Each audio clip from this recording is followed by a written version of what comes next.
তো বন্ধুরা 16টা স্পিকার নিয়ে কিছুদিন আগে একটা ইউনিয়নে মিটিং হয়েছিল যে 16টা স্পিকার করে বাজবে। তো সেই বিষয় নিয়ে কিছু আজকের কথা আপনাদের কাছে তুলে ধরবো। তো তার আগে আজকের মা কালী জনকার গোডাউনে চলে এসেছি, দেখতে পাচ্ছেন। তো অ্যাড্রেসটা তো সবাই জানেন, মা কালী জনকা, যেটা তোমার এটা হেড়িয়া থেকে এলে খেজুরি বটতলার দিকে যে রাস্তাটা আছে ওখানে 1 কিলোমিটার ঢুকে এলে এখানটাই গোডাউনটা, আর ওটা সোজা খেজুরি বটতলা চলে গেছে। তো চলো, এখানে এখন গোডাউনে বক্সগুলো রয়েছে দেখতে পাচ্ছ, এটা এক্ষুনি বাজানো হচ্ছিল। তো এক্ষুনি আপনাদের বাজিয়েও টেস্টিং করে একটা দেখানো হবে। তো যাই হোক, আজকের বিশ্বকর্মা পুজো, তো তাই পুজো উপলক্ষে একটা বাড়িতে পুজোর একটা ব্যাপার থেকে যায়। তো সবার সেটাতেই সবাই আজকের জানো সবাই যে বিশ্বকর্মা পুজো মানেই একটা পুজো তো করতেই হবে, বিশেষ করে এই মেশিন সেটআপ যেটা নিয়ে আমাদের সারা বছর এটার উপরেই আমাদের সংসার চলে। যারা মাইক সেটআপ নিয়ে, যারা সাউন্ড সিস্টেম নিয়ে যারা জানো থাকো, তা সবাই জানো। তো যাই হোক, তো এই সেটআপটা কিছুদিন আগে তোমরা জানো সবাই এএসবি ক্যাবিনেট সেন্টার থেকে সবেমাত্র নতুন এলো।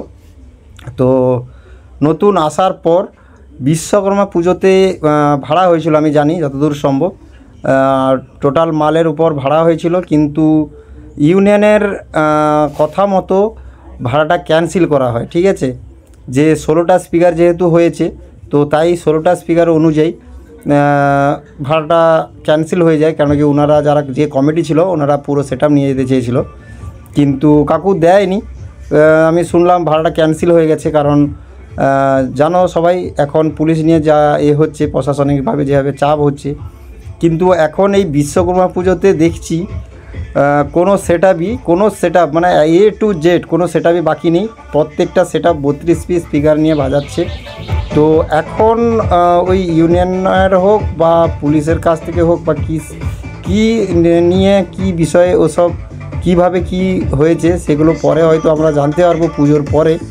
তো সেটা নিয়ে বিশেষ এখন কথা আমি বলতে চাই না। তো এইটুকু জানলাম যে ভাড়াটা ছিল ওটা ক্যান্সেল হয়ে গেছে। তো আমাদের এমনি তেমনি 12-15 সেটআপ যেগুলো ওগুলো নিয়েও অনেকটা ইউনিয়নের ভিতরে হোক বা প্রশাসনিকের ভিতরে হোক অনেকটা চাপ থেকেছিল। কিন্তু এখন কি জানি কি হলো, এই বিশ্বকর্মা পুজোতে দেখছি সবাই 32 পিস স্পিকার বাজাচ্ছে। তো সেটা মানে কীরকম হচ্ছে কি জানি, এর মধ্যে কি ব্যাপার কিছুই বোঝা যাচ্ছে না। তো যাই হোক, ওগুলো ভালোই বলতে পারবে যারা ইউনিয়নে আছে, যারা মাথা আছে, এদের কর্তা যারা আছে তারাই এর বিষয়ে ভালোমতো বুঝতে পারবে, জানতে পারবে। তো 32 স্পিকার থেকে 16 স্পিকার থেকে কীভাবে যে 32-এ বদলে গেল, তো সেটা কেউ ধরতেই পারবে না। তো যাই হোক, এটাই বলার ছিল। আর এই জন্যই 2 জায়গা থেকে ভাড়া এসেছিলো বিশ্বকর্মা পুজোতে, ওইখানে কালীনগর থেকে আর তোমার আমতুলিয়া থেকে।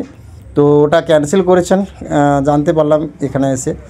তো সেটা যাই হোক, ওটা পরবর্তী সময়ে তোমাদের কাছে পুরো ভিডিও আমি তুলব।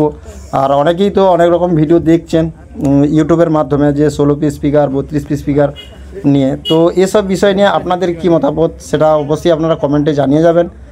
আর আপনাদের মতামত হচ্ছে বিশেষ করে ওটা প্রাধান্য দেয়, কারণ পাবলিক যেখানে যত পিস চাইবে তো সেটাই তো বাজবে অবশ্যই। তো পাবলিকের ডিমান্ডই লাস্ট ডিমান্ড হবে। আর তো সেটা প্রশাসনিকভাবে কেমনভাবে দেখছেন ওনারা, যারা 16 পিস স্পিকার করেছিলেন ওনারা কীভাবে এটাকে দেখছেন, তো সেটা ওনারাই জানেন। এখন 32 পিস স্পিকার বাজছে, তো সেটা নিয়ে কারোর কোনো মানে নেই দেখছি। তো সেটা লাস্টের দিকে কি হয় তো সেটা দেখা যাবে। তো যাই হোক, এসছি যখন কাকুকে বললাম একটা মানে এটা এক্ষুনি বাজানো হচ্ছিলো, তো চলো কাকুকে বলবো একটু বাজাতে, তো তোমাদেরও শোনাই। गंगा नहीं देना मिट्टी में मिला।